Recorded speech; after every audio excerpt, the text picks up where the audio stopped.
Hello and welcome to Stand in the Gap, where we consider the issues most affecting you, the American citizen, the American family, the American governmental system, and the American church. On this program, we don't just talk around the issues. We don't spend time shaping symptoms. We try to go to the root problem. And through the four-phase lens of a biblical worldview, which recognizes four essential truths, being these: there is God. There was a creation and act of God. There was a fall where sin entered the world, precipitated by the devil, but there is redemption secured by Jesus Christ. Analyzing these four, Pastor Isaac Crockett and I analyze and answer the most pressing cultural issues of the day from a biblical and constitutional perspective. We follow a simple approach to solving any and all problems facing our nation by applying a deliberate diagnostic process consisting of four clarifying questions. What does the Bible say, either in command or principle? What does the Constitution guarantee or prescribe? What does freedom require of you and me? And what does justice demand from civil authority? Now, our goal is not to be sensational or entertaining. To the contrary, our commitments to the truth, to integrity, and to the healing that comes only through the love of Jesus Christ and obedience to the Word of God.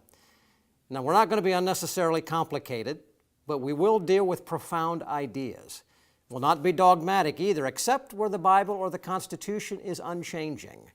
And we won't tell you what to think, but we'll share what and how God thinks and how it has led us to think. So if you want to know the truth, if you want to know what God thinks, if you want to make sense of all of the nonsense around us, stay with us for the next 30 minutes as together we walk through the darkness of today's seemingly unsolvable dilemmas into the light and the freedom of moral truth. Now, the focus of today's program is the opioid crisis, destroying families and futures. You know, this issue is one of the most broad-based concerns affecting every level of society, every income strata, and equally entrapping people from every ethnic background.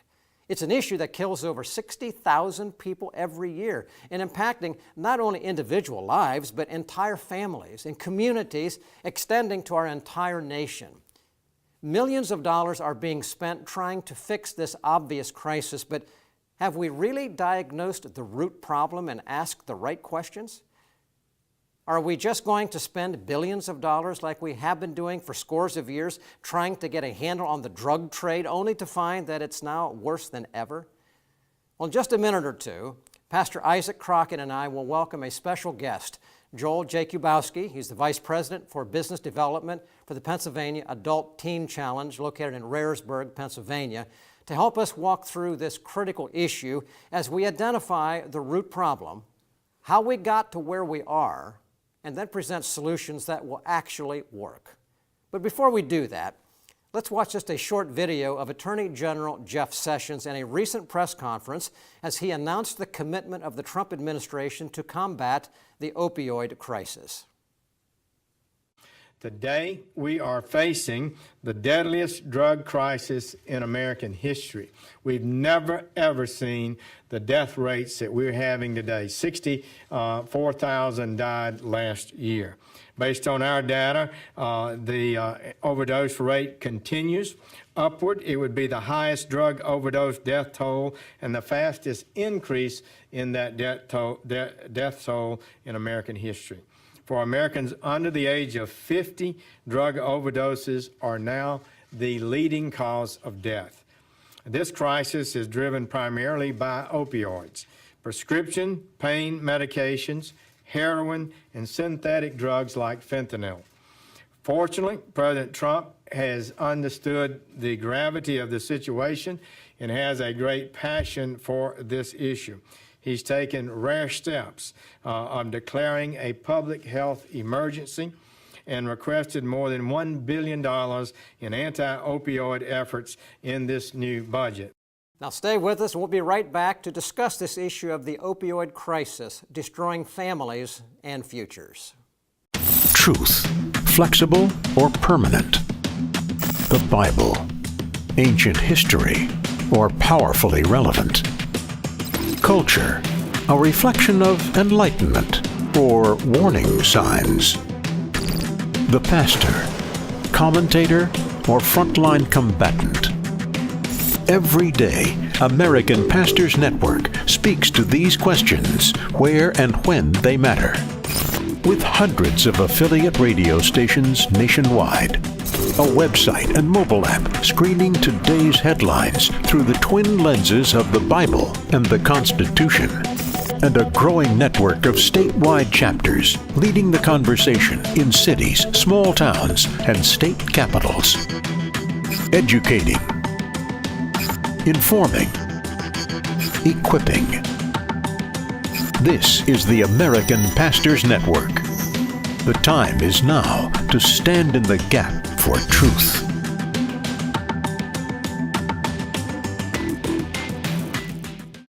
Well, welcome back to Stand in the Gap. I'm Sam Rohrer, and Isaac Crockett to my left, and we are delving into a very, very critical topic, the opioid crisis, destroying families and futures. We're privileged to have with us a special guest today, Joel Jakubowski. He's the Vice President of the Pennsylvania Adult Teen Challenge Center, and we're privileged to have him. And Joel, you are involved in an issue with Teen Challenge as a ministry that really is in the heart of this. One of the things I've learned as we debate or to talk about any issue, the best thing to do is define the terms. Mm-hmm. So I want you to define for us just briefly. We call this opioid crisis, mm-hmm. but I've also used the word drugs. Right. What is the opioid? What is an opioid? Mm-hmm. What's a drug? Is there a difference? Define this if you could, please. The primary differentiation that we want to look for here is the difference really between opioid and opiate. Both of those drugs will affect the opioid receptor in the brain. Both attach to the opioid receptor and then create that after effect. The opioid medicines, although they attach to the opioid receptor, they themselves are not derived from the opium plant or the poppy plant. They're not derived from opium. The opiates are derived from opium. That's the key difference between the two. In terms of drugs, what we say in our field is really drugs are drugs in terms of how they affect the rate of addiction. So then we go on to say that addiction is addiction is addiction. Well, it's really frightening when we heard Attorney General Jeff Sessions, what he had to say on that video clip. Sam and I have actually talked with him about some of the issues going on, and he says this affects all strata of families. Mm-hmm. I have a brother-in-law who's a detective. He's an assistant chief of police near Rochester, New York, and he said that he's seen doctors, lawyers, all kinds of professional people addicted. As a social worker, I remember seeing just the families that foster, kids being put into foster care because of this. And as a pastor, I've seen it in my own life with people I've worked with. My dad, I remember him dealing with people. How big of an issue is this? I mean, we heard 64,000 people died. Yeah. What is the scope of this drug and this opioid problem? Yeah, we're referring to it as an epidemic, and it really is. Each year in this country, about 174,000 are dying each year. So ultimately, that comes out to about 8 or 9 per hour in this country. And then Pennsylvania, importantly for us to know locally, is the 4th largest abuser of overdose death rate, according to this epidemic, and the effect it's had. And so for us, that means about every 2 hours somebody is dying from this epidemic by way of overdose. It's lowered the life expectancy for our nation. And so far, we're accumulating numbers that surpass the Vietnam War and all the combined years of Vietnam War, that death rate. We've exceeded that. And we've exceeded the height of the AIDS epidemic. So we truly are seeing, some would almost suggest that we're moving into a pandemic. Wow. And so real quickly, how long has this kind of become the problem, the issue? Because I know we used to talk, just say no to drugs. There was marijuana, then it was crack and cocaine, different things. How long has opioids really been the big problem? From a very medical perspective, what originally drew attention was in 2007, what we were finding is that there were more overdose death rates than there was by trauma. That was the first time we'd ever seen that in our nation. And so a lot of people started... Can I ask you, what do you mean by that? Death rates by what? Death by any traumatic circumstances that would happen in a natural fashion through the emergency rooms. Okay. Trauma deaths in general, in natural capacity, so to speak. But the overdose rates were exceeding that in our emergency rooms. And so that started to draw some attention, and obviously it indicated there was a greater issue because it was overdose related, and we could tie it back to what. And so some of the evidence seemed to suggest is what was happening is what had come onto the market in voracity was the opioid medicines and the opiate-based pain relief medicines. Now, these pharmaceutical companies were producing these at mass rate, and it turned into a $70 billion a year plus industry. Or not quite, a little less than that, but $1 billion industry. And so what ended up happening is that the demand for these drugs became exceedingly high because there was an actual addiction existing where it was originally created that it was not going to be an addictive medicine. Right, so Joel, you're laying out very clearly, the problem is extensive. We've already talked about it's in every strata, it's everywhere. I know, Isaac, you have said that, it's in Christendom too, so it's not something that's isolated to outside the church. Right. It's inside the church as well. We've talked about problem, but I want to go a little bit further here and just define this a little bit. We said at the beginning of the program that we would define the root problem. Yeah. I know from being in office for a long time in public policy and so forth that most of the time, across the country, we spend billions of dollars trying to, in my opinion, shape symptoms, but never get to the root problem. So let's just talk about this issue of opioids. You've talked about addiction. There is a difference between the symptom. If I go to my doctor and he just gives me something for my headache, but my headache's being caused by a tumor, Yeah, right. I ultimately going to die. Yeah. So let's go to the root problem here. In your experience, what is the root, really the root problem that we're talking? Is it just addiction, bad as it is, Right. or is it much deeper than that? It's much deeper. As time has gone by in our culture, we have really gone away from what we would call a biblical wraparound would be maybe God-dependent and self-disciplined. Well, we become very independent and self-reliant. And so as a result of that, we've found ourselves more and more gradually moving away from a dependency on God, and we're finding, and with affirmation culturally, that we can have great dependency on ourselves, and then an expectancy grows around that line of dependency that the culture reinforces. We see that starting to rear its head in terms of entitlement coming into our culture.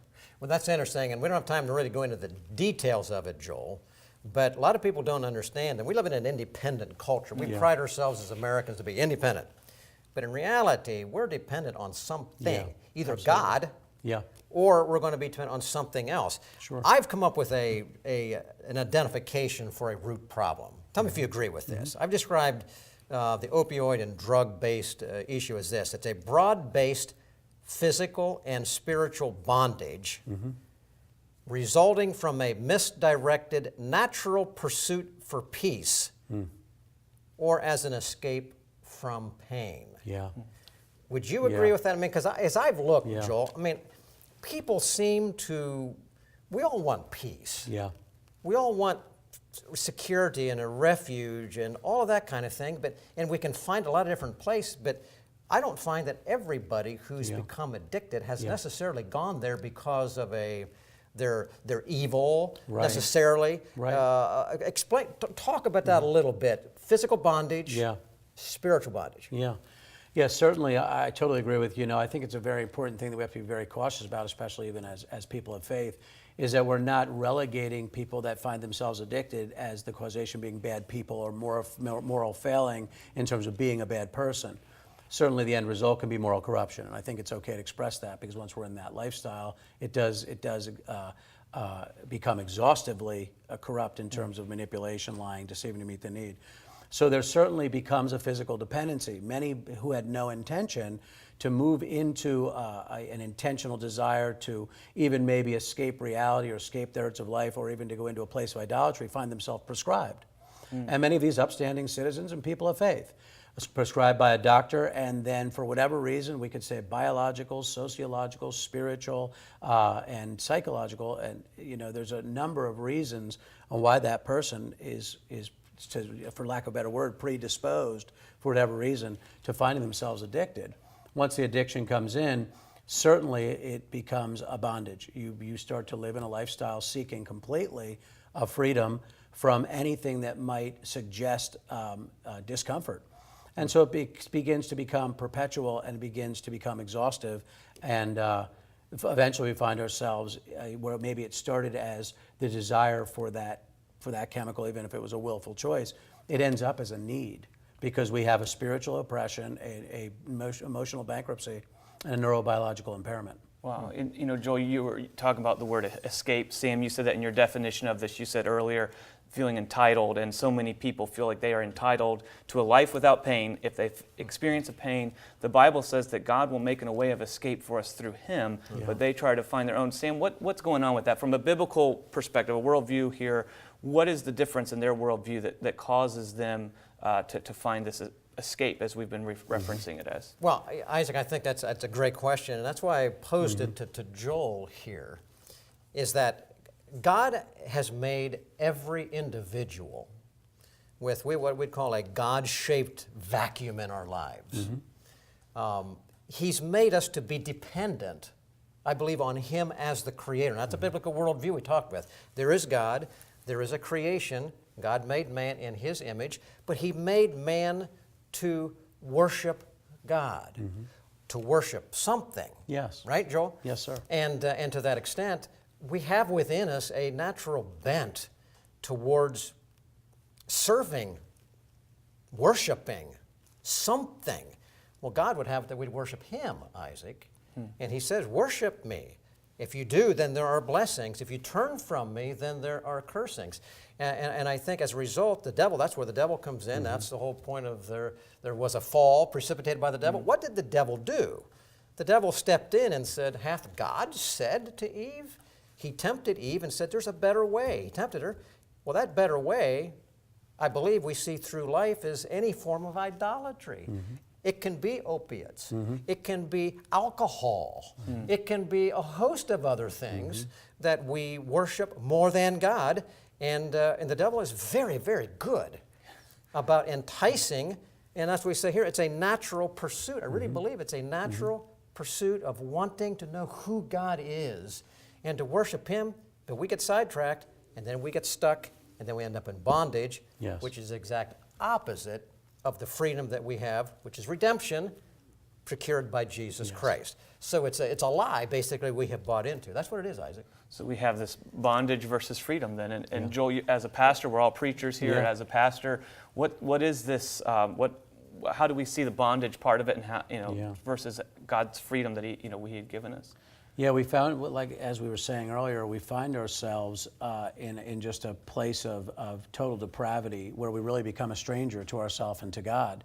When we're in the heat of our addictive lifestyle, if it goes to a place of true addiction and we begin to do all these things to meet that need, all that abandonment of a value system begins to occur. And when we find ourselves in a place where we've abandoned our value system, it becomes self-perpetuating.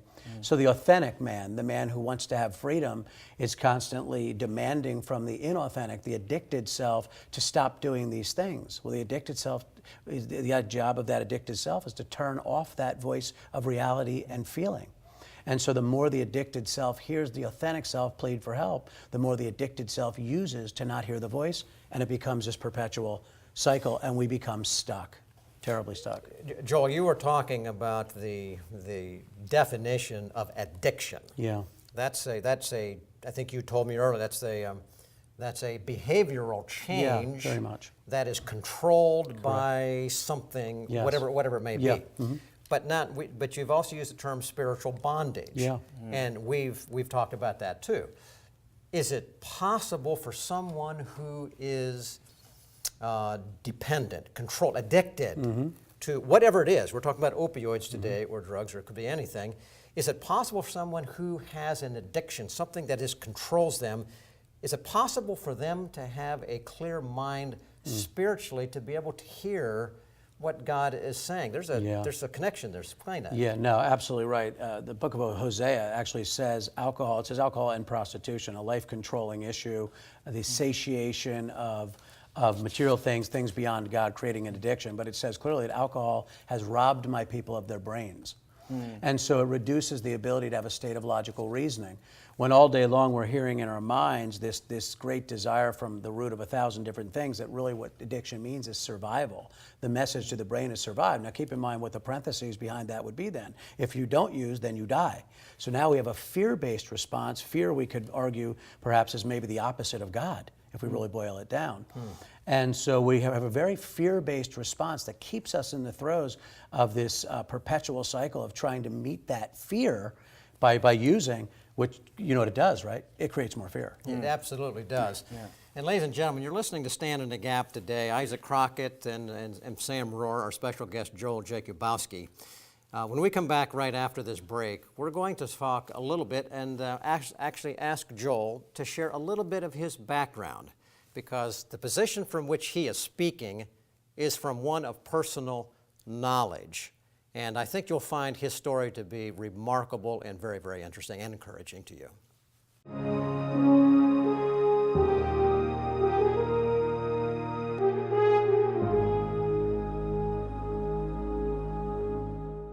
Well, welcome back. We are spending our time today on the issue of the opioid crisis, destroying families and futures.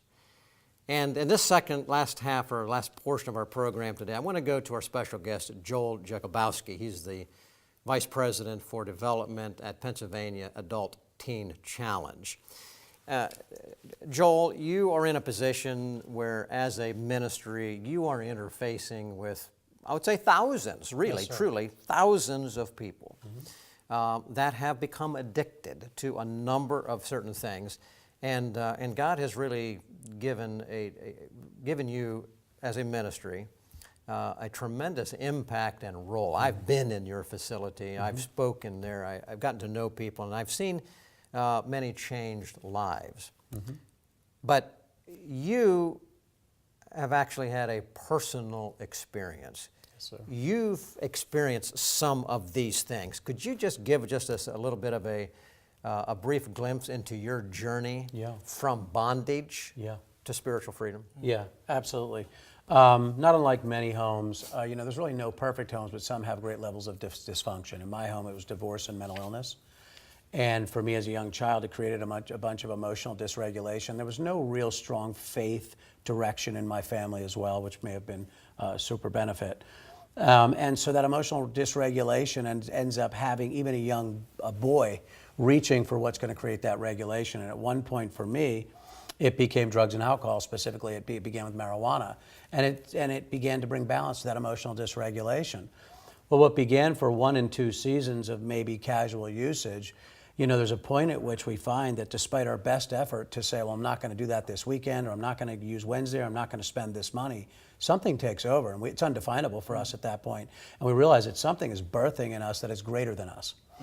And it goes back to this expression of the spiritual oppression, the emotional bankruptcy, and certainly the neurobiological effect is taking place.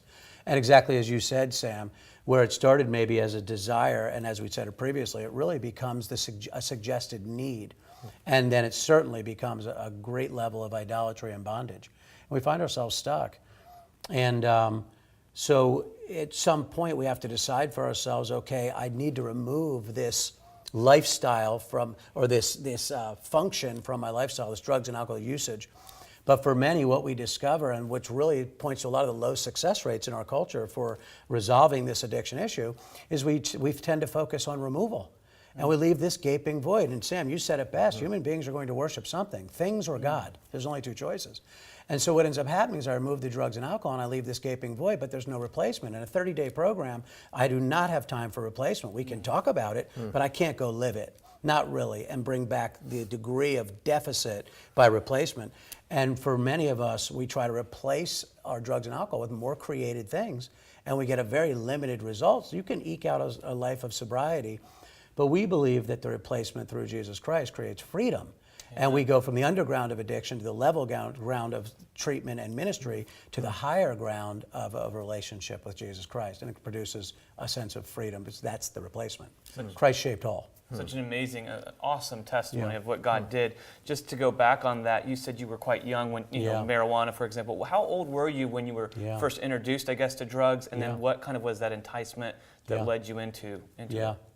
Well, I was 8 years old. It was the 70s. And so, believe it or not, marijuana usage was not that uncommon. Certainly it was for maybe somebody my age, but it was prevalent. And I began to smoke marijuana, and then I didn't for a couple summers, but then I got to high school, and there were people in high school that were using, and I had experience with it. You know, it's very easy once you've slicked the slope to continue. You know, once you break the plane, it makes it very easy, the definition of temptation, right? Once we break that initial plane, it makes it very easy to compound. And then it became full-blown addiction to marijuana, and again, we begin to slick the slope, so we normalize our adversities and we normalize our abnormalities. So I began to minimize and justify and normalize the use of marijuana. So guess what happened next? Well, I'm going to go on to this drug. So I went on to cocaine, and it just keeps going. And there certainly all seem to settle on maybe a drug of choice. But at that point, all the days of where there may have been anything enjoyable about it are gone. And we're now truly in bondage, and it becomes a full-time job, just fighting off the demand of the addiction. The demand of addiction being 10 addicted Joels on the one authentic Joel that's now lost in the back seat, pleading for remorse and reprieve. Joel, how long did it take you Yeah. to come to a point where you Yeah. realized Yeah. that you were really entrapped Yeah. and you needed help?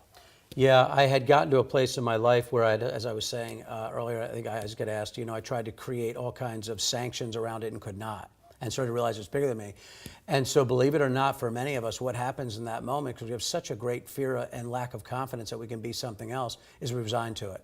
And I remember clearly resigning, and then realizing that breaking point, that what it had become was something that was not who I was destined to be. My family intervened, which was really a catalyst to this, and started to create all kinds of conditions for what was a healthy lifestyle versus a death style. Joel, this is an amazing story. Ladies and gentlemen, we're not going to be able to complete this program today because we have yet to deal with the causes. How did we get to this place?